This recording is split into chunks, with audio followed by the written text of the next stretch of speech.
Alain Carignon, bonsoir, merci de nous avoir rejoints. Avec 20,2% des voix selon notre estimation qui se confirme de minute en minute, vous êtes donc le deuxième homme de cette municipale à Grenoble.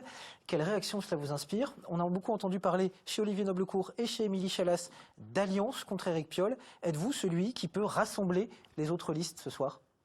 Oui, les Grenoblois ont décidé de nous placer en deuxième position, avec très forte abstention, comme partout, du fait des circonstances exceptionnelles que nous vivons.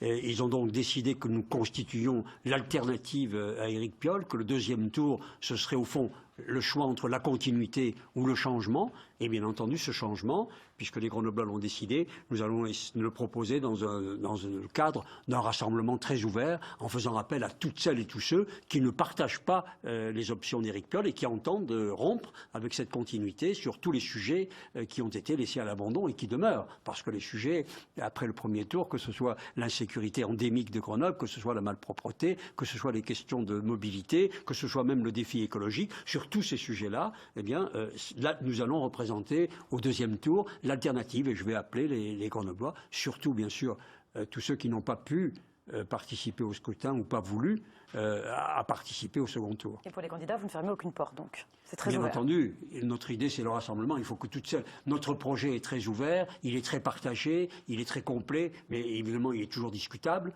hein, ce projet est discutable avec tous les partenaires. Il y a énormément de fractures idéologiques entre vous, Olivier Noblecourt et Émilie Chalas, beaucoup de fractures personnelles aussi, vous avez des parcours très différents. Pouvez-vous réellement tous vous rassembler?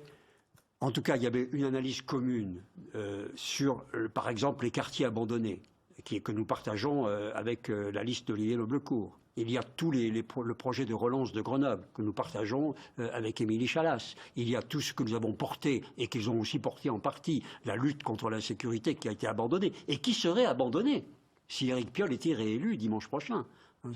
Il ne se passerait rien. C'est-à-dire que la situation des Grenoblois s'aggraverait. Sur tous ces sujets-là, moi j'appelle les Grenoblois qui, au premier tour, ne se sont pas prononcés pour la continuité, à nous rejoindre. Et je le fais, je le répète, dans un esprit d'ouverture, de rassemblement, et de respect des personnes, et dans le dialogue, et bien entendu avec tous ceux qui n'ont pas pu voter au premier tour et qui pourraient venir au second.